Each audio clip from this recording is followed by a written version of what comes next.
I remember exactly where I was when my marriage turned into a job I was about to get fired from. I was sitting in a high-stakes meeting, pitching a multi-million-dollar deal to 3 senior executives, a deal that could genuinely change the trajectory of my career. My phone buzzed, a little vibration against my thigh, and I saw a message from Chloe. The subject line alone made my stomach clench: husband performance evaluation, urgent. Attached was a 5-page document. My blood ran cold. Asterisk urgent? A performance evaluation, asterisk in the middle of this? I couldn't even look at it. I silenced the phone, forced a smile, and kept talking, my heart pounding a frantic rhythm against my ribs. The presentation, somehow, went well.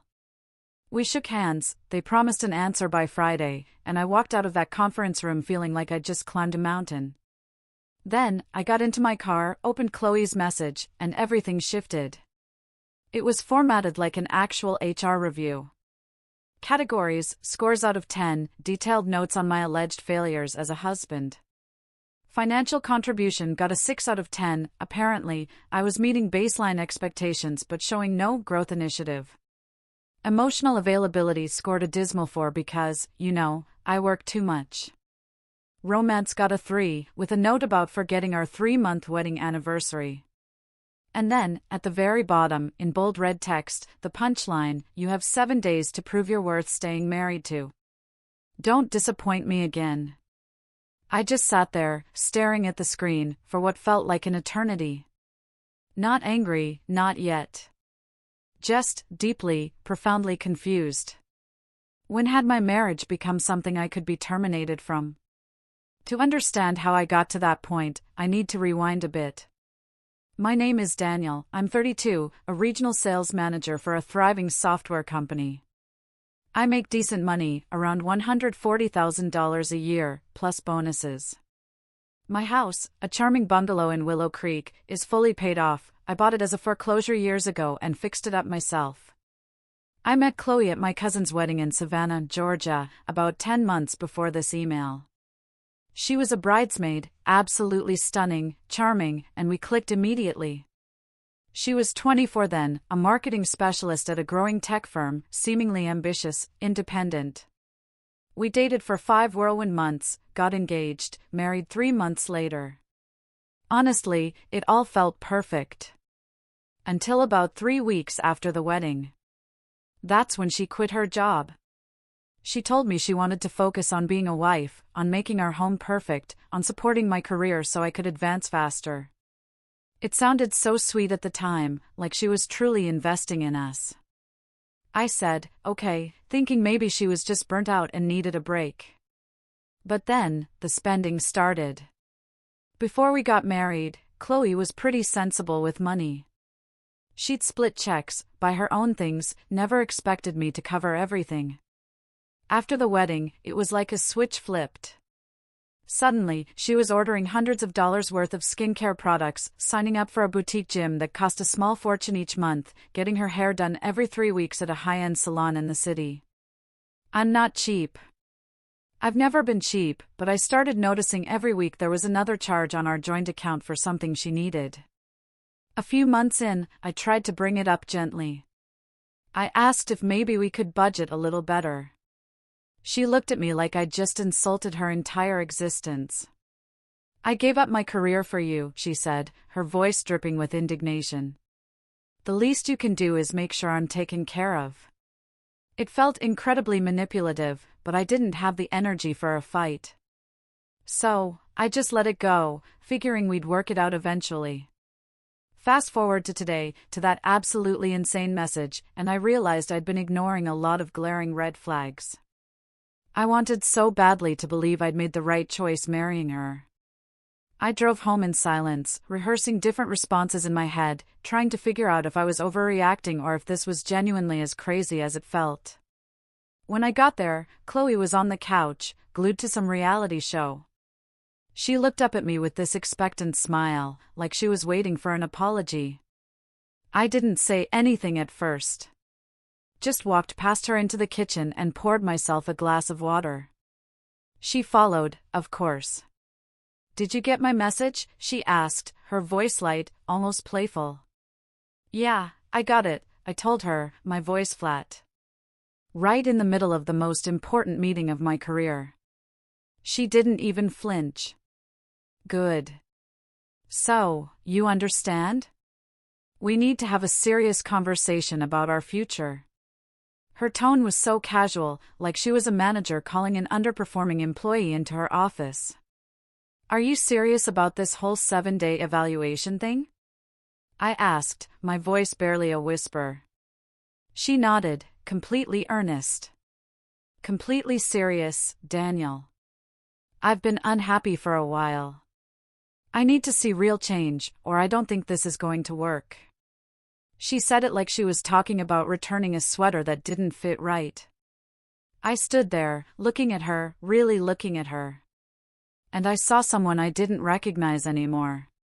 This wasn't the woman I married, or maybe it was, and I was just too distracted to notice. I took a deep breath and said something I'd been thinking for weeks, but never had the courage to verbalize. "If you're evaluating me," I told her, "then I'm evaluating you, too. Consider this a mutual review period." Her face went blank for a second, like she hadn't expected any pushback.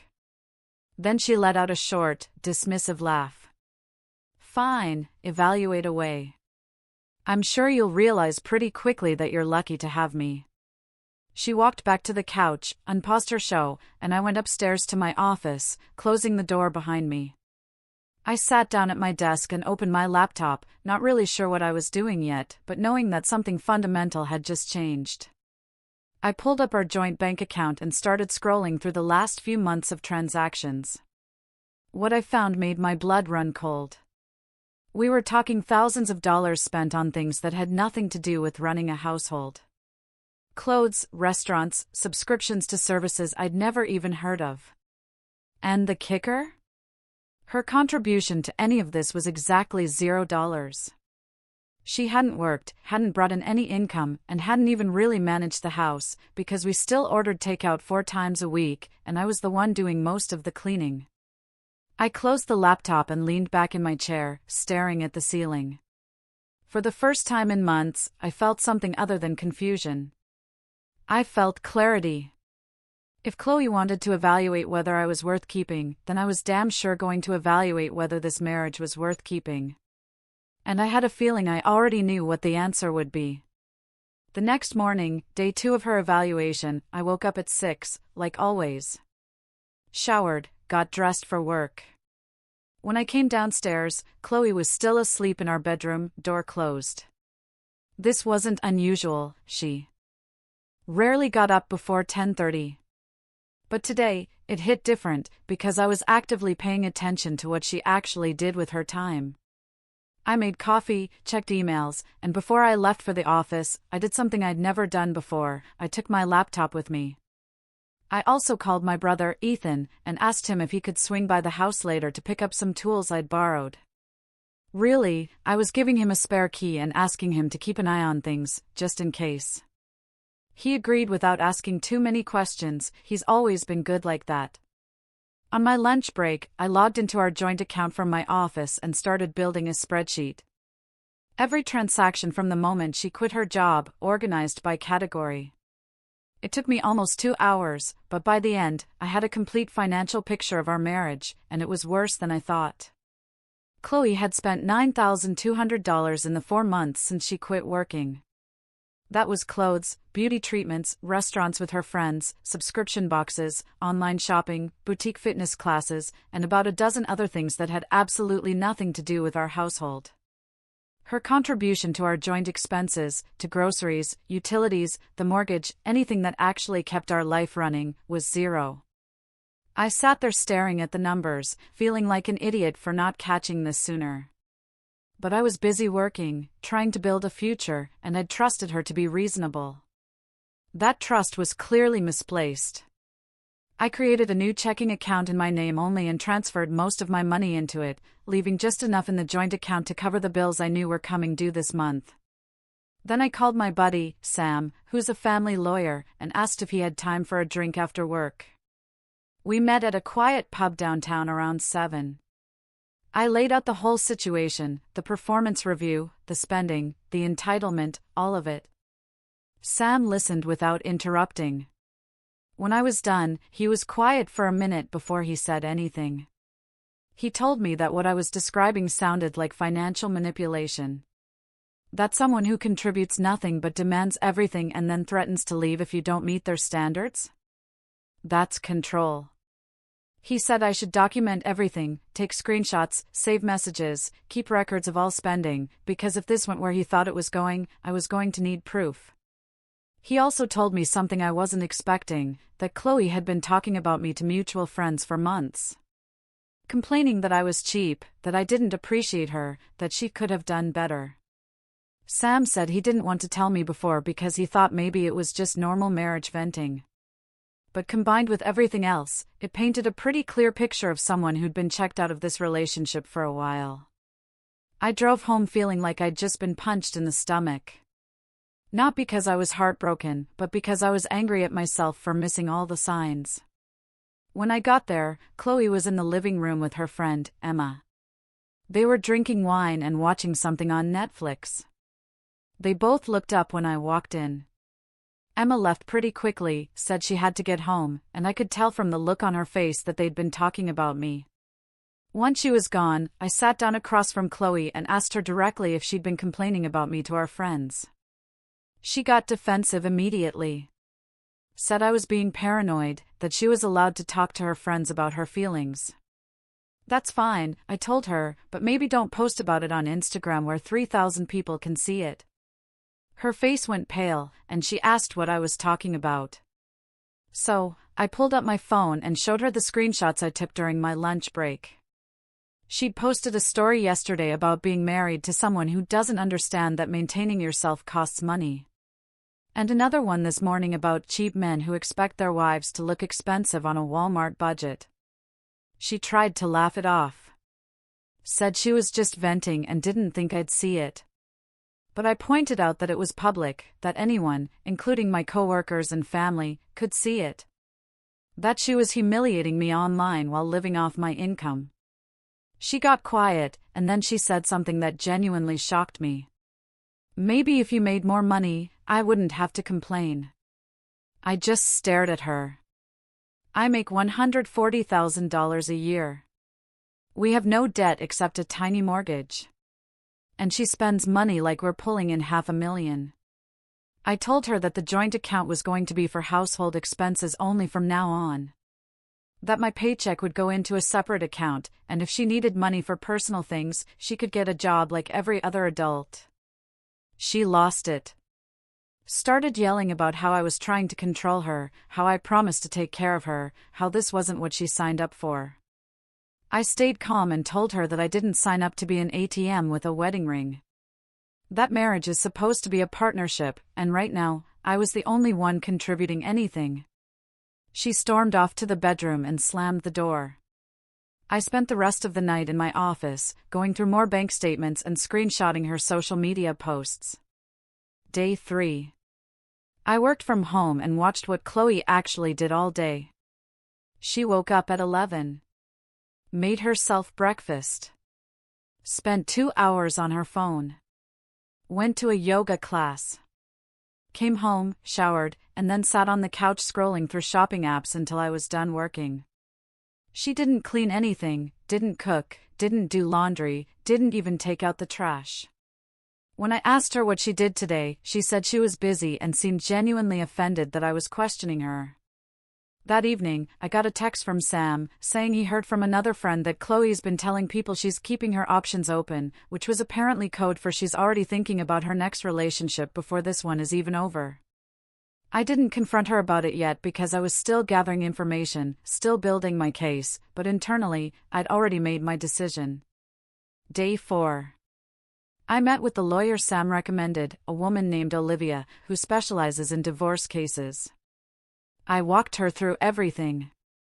She took notes, asked questions about assets and timelines, and told me that if we moved forward, I'd want to act fast, before Chloe figured out what was happening and started hiding things or making accusations. I left her office with a folder full of paperwork and a retainer agreement. On my drive home, I felt something I hadn't felt in months. I felt like I was back in control of my own life. When I walked through the door that night, Chloe was waiting for me with her arms crossed. I knew from her expression that she'd figured out something had changed. She just didn't know what yet. Day 5 started with me making phone calls from my office at work. The kind of calls you make when you're systematically removing someone from your life. First, I called our phone carrier and moved Chloe's line to a separate account under her name. She could keep the number, but she'd have to pay for it herself starting next month. Then, I called our car insurance company and removed her from my policy. She's listed as a driver on my car, but it's titled in my name only, so legally I could do this. I updated all my beneficiary information on my life insurance and retirement accounts, changing everything from Chloe to my brother, Ethan. And I sent an email to HR at work doing the same thing with my health insurance and 401k. The whole process took about 3 hours. By the time I was done, I felt lighter, like I'd been carrying something heavy and finally put it down. I left work early and drove straight to Olivia's office, where I signed the divorce petition and wrote a check for her retainer. She told me the papers would be ready to serve by tomorrow and asked if I wanted to be there when it happened. I told her no, just have the process server go to the house in the morning when I'm at work. That evening, I came home, and Chloe was in the kitchen, making herself a smoothie. She asked me if I'd thought about her evaluation and what changes I was planning to make. I looked at her, standing there in her expensive workout clothes, with her fresh manicure, holding a $400 blender. I almost laughed at the absurdity of it all. I told her I'd thought about it a lot, and I'd have an answer for her tomorrow. She smiled, like she'd already won, and went back to her smoothie. Day 6. Everything fell apart for her. I went to work like normal, and around 10 in the morning, I got a text from my neighbor, Mark, with a photo attached. Mark's the retired guy 2 doors down who I helped with his fence last summer. The photo showed Chloe screaming at a process server on our front porch. Apparently, she didn't take the divorce papers well. My phone started blowing up with calls and texts from her, but I ignored all of them. I was in back-to-back meetings all day, and I genuinely didn't have time for her drama. Around 3 in the afternoon, Ethan called and told me I needed to come home, that Chloe's mother, Susan, had shown up at the house, and they were both losing their minds. I told him I'd be there in 30 minutes and left work early for the second day in a row. When I pulled into my driveway, there was a car I didn't recognize parked on the street, and I could hear yelling from inside the house before I even opened the door. Chloe and her mother, Susan, were both in the living room. Chloe was crying, and Susan was pacing back and forth, talking on her phone. When I walked in, they both turned to look at me like I was the villain in their story. Susan hung up and immediately started in on me about how I was ruining her daughter's life, how I was abandoning my responsibilities, how no real man would treat his wife this way. I let her finish, and then I very calmly told her that her daughter hadn't worked in 4 months, had spent more than $9,000 of my money on personal luxuries, publicly humiliated me on social media, and gave me a literal performance review like I was her employee. Susan looked at Chloe for confirmation, and Chloe just stood there crying, not denying any of it. I told them both that I was done with this conversation and that they needed to leave. Susan said Chloe lived here and didn't have to go anywhere. So, I pulled out my phone and showed them the 30-day notice to vacate that Olivia had drafted. Chloe had 30 days to find somewhere else to live. After that, I could pursue formal eviction if necessary. Susan's face went red, and she started yelling again, calling me every name she could think of, and Chloe just crumpled onto the couch, sobbing. I went upstairs to my office and locked the door. I could hear them downstairs for another hour before they finally left. Around 8 that night, my doorbell rang. When I looked through the window, I saw Chloe standing there with 2 of her friends. I opened the door, and before I could say anything, she pushed past me into the house. Her friends followed, and suddenly I had 3 women in my living room, staging what I guess was supposed to be an intervention. Chloe was calmer now. She wasn't crying anymore, and she told me that she'd overreacted this morning, that she was shocked and hurt, but she was ready to talk rationally now. She said she knew she made mistakes, but so did I. That marriage is about compromise, that we could work through this if I just canceled the divorce and gave her another chance. Her friends nodded along like this was a reasonable request, like the last 4 months hadn't even happened. I stood there listening to her talk, and I realized she still didn't get it. She still thought this was negotiable, that she could manipulate her way back into the life she had. When she finally stopped talking, I looked at her and said the only thing that needed to be said. "You had 7 days," I told her, my voice flat, "and you wasted all of them." Her face changed. The fake calm disappeared, and she started yelling again about how I never loved her, how I used her, how she gave up everything for me. I didn't argue, because there was no point. I just told her and her friends to leave and that if they didn't, I'd call the police. They left, but not before Chloe told me I was going to regret this, that she'd take me for everything I had, that I'd end up alone and miserable. I closed the door behind them and changed all the locks that night. I'd ordered new hardware online 2 days ago, and it had arrived this morning. Day 7 was quiet.